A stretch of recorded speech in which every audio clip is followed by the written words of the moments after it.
You're listening to Snippets from the Summit with your host, Scott McKay.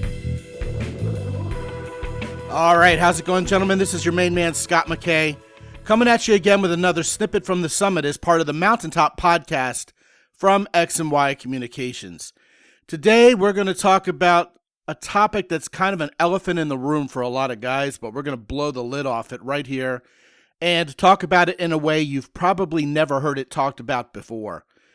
A lot of cynical guys basically say, hey, you know what? We as men have more worth to women as we go through life. We acquire more wealth, we acquire more wisdom, and maybe more ability or the wherewithal to make a woman feel safe and comfortable.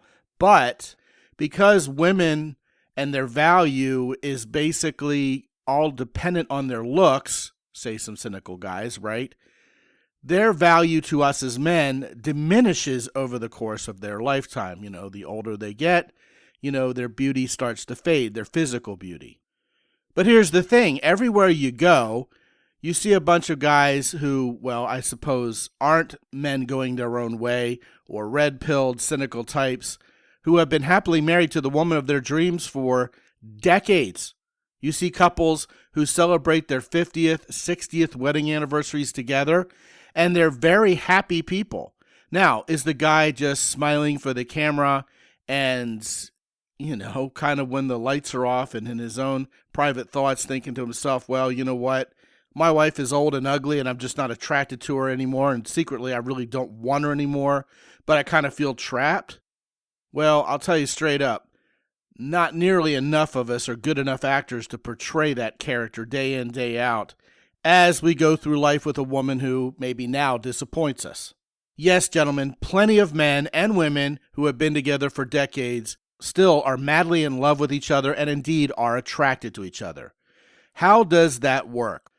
Well, first of all, I've always believed in God's dirty little trick, as I call it, which, spans a number of areas similar to this, but one of them is certainly the simple fact that as we get older, we tend to be more sexually attracted to people our own age. For example, a 20-year-old probably wouldn't look at a 55-year-old woman and go, man, she's hot, I want her. But a 55 or 60-year-old guy could pick out the 55-year-old hotties out there who he'd want to be with. Now, obviously, if you've been with a woman for a long time and she floated your boat back when you were both in your 20s, chances are much greater that when you get into your 50s or 60s or beyond together, you'll still be sexually attracted. Does this still sound Pollyanna-ish to you? Well, perhaps, especially if you've, had some bad experiences or you were with a woman who aged poorly, etc., etc. I can understand that. Which brings us to the next point. There has to be a little bit of pre-planning if you want to stay sexually attracted to a woman you're with long term. I've often advocated that if you're, say, a 35-year-old guy, instead of going after a 22-year-old tight hottie who looks 22, why not start dating 32 to 35-year-old women who still appear to be 20 to 22? Why? Well, it should be obvious. They're going to age better over time. When she gets to be 55 or 60 years old, she may still look 35. Also, women who live a clean lifestyle. They're not smoking. They're not drinking a whole lot. They're eating healthy. They're staying fit. Those women are far more likely to stay sexually attractive, visually even, longer into their lifespan.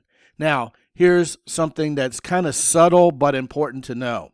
If you're, say, a 60-year-old guy and your wife is, say, 55, but she still looks 35, not only will you be more sexually attracted to her, but that'll be a source of pride for you. Does that sound kind of superficial? Well, yes, of course it's superficial, but it doesn't make it any less of a reality. If you have a woman who looks terrific well into her middle age, well, then you're going to be proud of that. But here's where the storyline takes a little bit of a twist that you may not see coming. Gentlemen, there are reasons to be sexually attracted to a woman above and beyond merely her looks. As you guys have probably heard from me before, I'm a voice guy. I could listen to my wife read the phone book. I'm also very much attracted to a woman who likes to laugh, and Emily has a giggle language all her own. She has a different giggle for every occasion. I could listen to her voice and make her laugh happily ever after, literally. I mean, we will be in our 80s, 90s together, and I will long to hear that voice and hear that laugh. And that will never become sexually unattractive to me. The way she looks at me, the way I look at her, that will never, quote unquote, get old. How we serve each other, the subtleties of how we relate to each other, the subtleties of how we, quote unquote, get each other, that never gets old.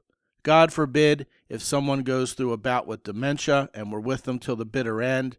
You know what? So be it. Even though that part of her may be fading, to quote James Garner in The Notebook, which I'm sure none of you guys have ever seen because it's a chick flick. But at the end, when his wife has dementia and is passing away, the reason why he's still with her, quote unquote, is that's my sweetheart in there. And that never fades.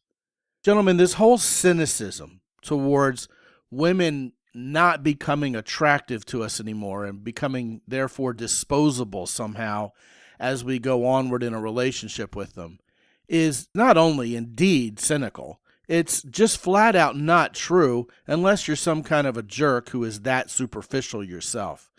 Guys, it's not only okay to be physically attracted to a woman and have that be a big part of why you want to be with her long term. It's to be expected. That's how biology and sexuality work. But gentlemen, you've got to have a woman you want to talk to, relate with, go through life with, be a partner with, and that never gets old, and that never loses its attractiveness to you. This is one of those things that if you know, you know, and if you have a little bit of depth as a man, and she has a little bit of depth as a woman, indeed she's not using you as a walking ATM machine for, well, decades, then you will have a happy life together, and you will be attracted to each other. After all, that's your sweetheart in there. In closing, I want to wish you guys a very Merry Christmas. To those of you who celebrate, Happy Hanukkah to you guys who celebrate that. And look forward to lots of great snippets from the summit and full episodes with guests in the coming year, 2026. And much more from us here at X&Y Communications that you're sure to enjoy. Meanwhile, if you want to talk about this topic or anything else, Scott at mountaintoppodcast.com. Be good out there. As always, visit mountaintoppodcast.com for more.